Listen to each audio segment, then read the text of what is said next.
everybody. Welcome in. I'm Santana Wood, managing editor, and we're here for another night of TPI Talk Nightly News. Really thankful for all y'all for tuning in and for our sponsor as well, Russell Medical Wound Care and Hyperbaric Medicine. I'm really excited to have a special guest on with me tonight. I've got Main Street Alexander City Executive Director Stacy Jeffcoat. How you doing, Stacy? Hey, I'm good. Long time no see. I miss Seriously. seeing you. This is like my social interaction for the week whenever I get to interview somebody. So it's like my fun time here. But obviously businesses being closed down, many still closed down, kind of a bit of a double-edged sword. One end of the spectrum just wants people to be safe. The other end of the spectrum knows businesses have to survive. Where do you kind of weigh in on that?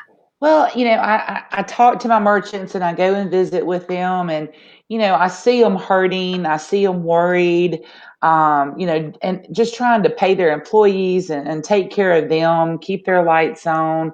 At the same time, they feel the same way as we do. They want to be safe. They want their employees to be safe, and they want the public to be safe. So like you said, it is a double-edged sword of, you know, balancing it all. Right. So many retail businesses across the area able to open back up now late last week, including in Alexander City. What are Main Street businesses doing to protect their customers and help them feel safe? Well, Half Moon and Cloud Nine opened up Friday, and they're taking every precaution, limiting the number of people in the store, mask, gloves, hand sanitizer, just trying to be as precautious as they can. I know 32 Main had a delay, they had some air conditioning issues. Downtown Girls are hoping to open soon, but you have Beth, her husband's on the front lines at Russell Medical and has a new baby. And so she's having to make hard decisions about business versus personal and protecting her own family. We had Shay open last week, and so I think everybody's just trying to be as precautious as possible. Shay's not offering services, just selling product, and and they're all still offering online curbside pickup. For the people that may not be ready to get out yet. Yeah, so people who aren't quite ready or maybe don't quite feel safe, there are still options for them to support local. And Absolutely. that is so important right now. Alexander City has worked so hard to kind of build the economy back up and get all these small businesses running. So I know you feel very strongly about people supporting local businesses. Absolutely. That's my heart. And, I just, we are blessed to live in the community that we live in. They do rise up and support and take care of their own.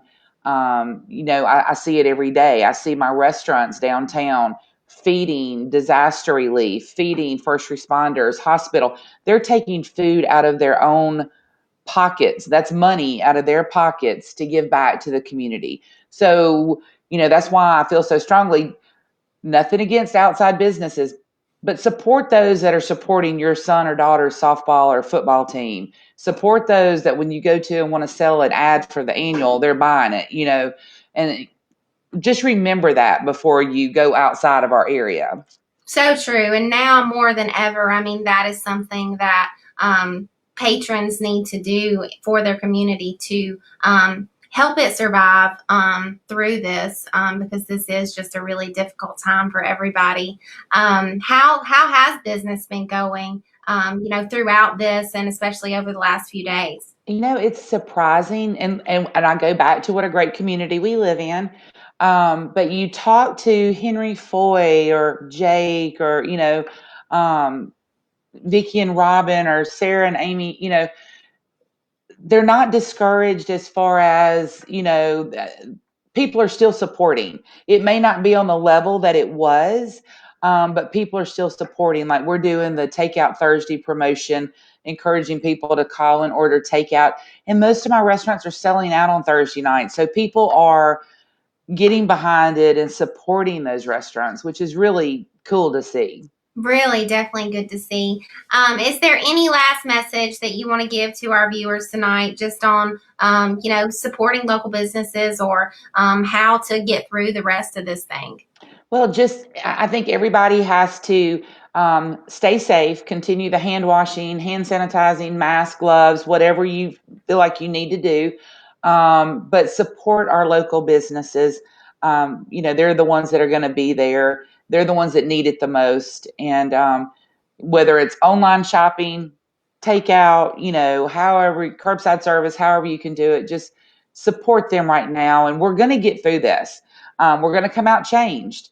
And I was in a webinar the other day, and they said after 9/11, we never went through another airport the same. And it's going to be the same way with this. But we just have to make the best of it and stick together and support each other. That is so true. I really appreciate your input, your honesty, and your positivity tonight, definitely. So again, this was Stacy Jeffcoat, Main Street Alex City Executive Director. Really appreciate you being on. We are going to go to a quick break, and we will be right back. At Russell Medical Wound Care and Hyperbaric Medicine, we want you to know we're open. We take COVID-19 seriously and have put precautions in place for the safety and health of our patients. Don't delay treatment. Wound duration lasting more than 30 days is less likely to heal naturally. We treat all types of wounds, cuts, and burns, so intervene early. Wound care is critical. Call us today.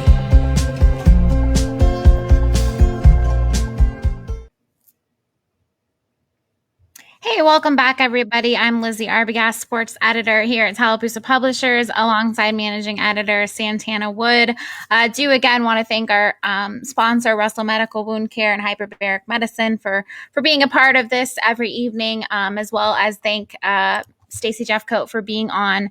I like what she had to say about, especially a downtown girl, Beth Haney, talking about making those personal choices. And it is one of those things where everybody's going through the same thing, and we're all having to make choices about how we react and how we live our lives and all those things. So try to be supportive of everyone during this time. Yeah, I think everybody's got a little bit personal battles, and some are different, but we're all kind of going through the same thing. And like she said, we will come through this changed, and hopefully for the better. So we do want to give y'all an update tonight on the latest coronavirus numbers. We also want to clear up a few questions that we've been asked about the COVID-19 deaths. We announced that the Alabama Department of Veteran Affairs announced 18 deaths of veterans at Bill Nichols State Veterans Home in Alexander City. But Alabama Department of Public Health has been reporting 18 deaths in Tallapoosa County. So we've been trying to get some clarification on that, and we did get a statement today. Yeah, so we heard back from a spokesperson with the Department of Public Health who said that the deaths are reported by county of residence. So people living in long-term care facilities typically or sometimes have physical addresses, of their family members, their spouses who remain at home, other people who are kind of responsible for their well-being. So that person, their county of residence is where the death would be reported. So in this particular case, just because there have been 18 deaths at Bill Nichols does not mean that those are all of the 18 deaths in Tallapoosa County. Right. And so a veteran who unfortunately died from COVID-19 at Bill Nichols may be a resident of another county. And that kind of helps explain those numbers a little bit. We also saw quite a bit of an increase since our last show. Statewide, there are now 8,112 reported positive cases of COVID-19 statewide, and that's an increase of 818 since Friday evening. There are also 298 reported deaths, which is an increase of 10 since our last show. Yeah, so we did see a couple of big spikes in those one-day increases over the weekend, one of which being the third highest since this whole thing began. So that's really unfortunate to see. We also haven't talked about kind of the case characteristics in a little while, so wanted to give you guys, you'll see a breakdown of those here. Obviously, it's very clear that healthcare workers and long-term employees and residents are the most affected, or not maybe the most affected, but very severely affected.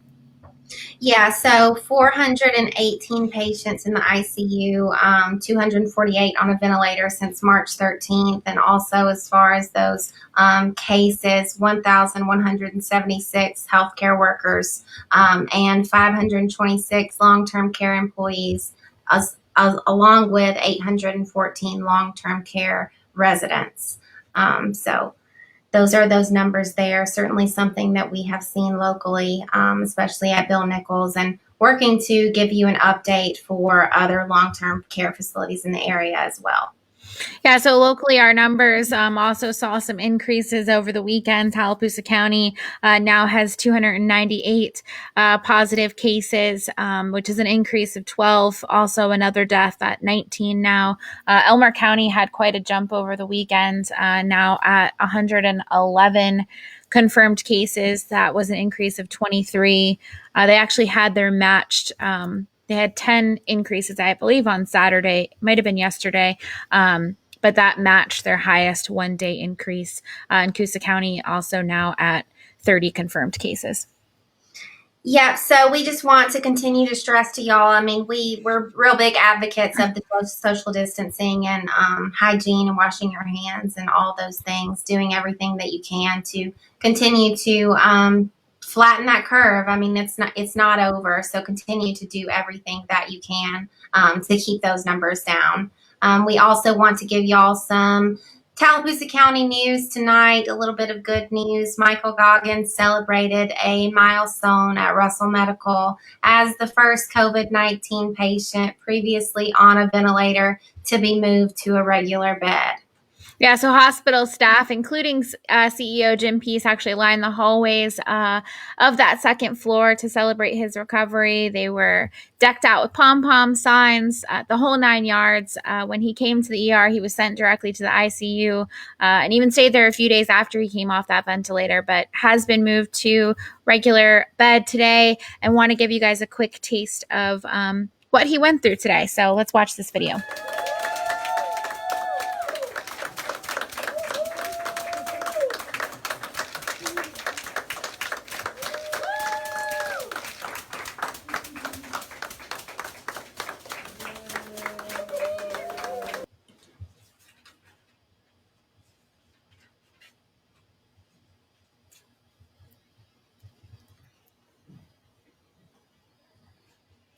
Well, that's really awesome to see. You know, it's so glad. I know that Coach Goggins is a great figure in this community. Great when anybody can have that kind of recovery. So if you want to see that full video, it is available on the Alex City Outlook Facebook page as well as the website.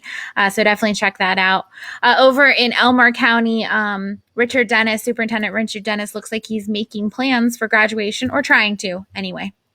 Yeah, so he said that the school system's considering two options. If crowd restrictions are lifted, the system would prefer ceremonies on the school's football fields. That would be ideal, but they would have social distancing 6 foot apart from each senior. The second option would be at a smaller venue with fewer people, but those details are still being worked out.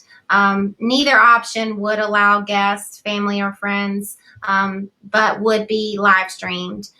So they're still trying to figure that out. Date not yet determined, and you can read more about that in Wednesday's Herald as well.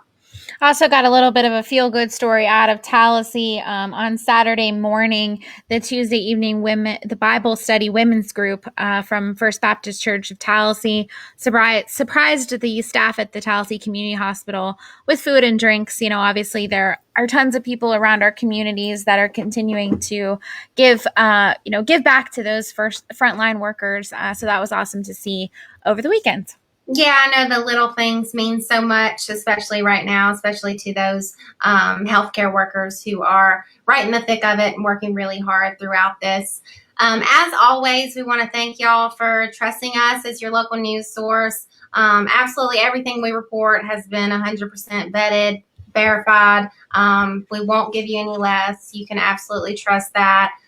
We appreciate the support of our sponsor, Russell Medical Wound Care and Hyperbaric Medicine, for all their support as well. Couldn't do it without them or our viewers. We will be back here every weeknight at 7 p.m. to deliver you all the latest news. And again, I'm Santana Wood, Managing Editor, alongside Lizzie Arbogast, Sports Editor. Y'all have a good night.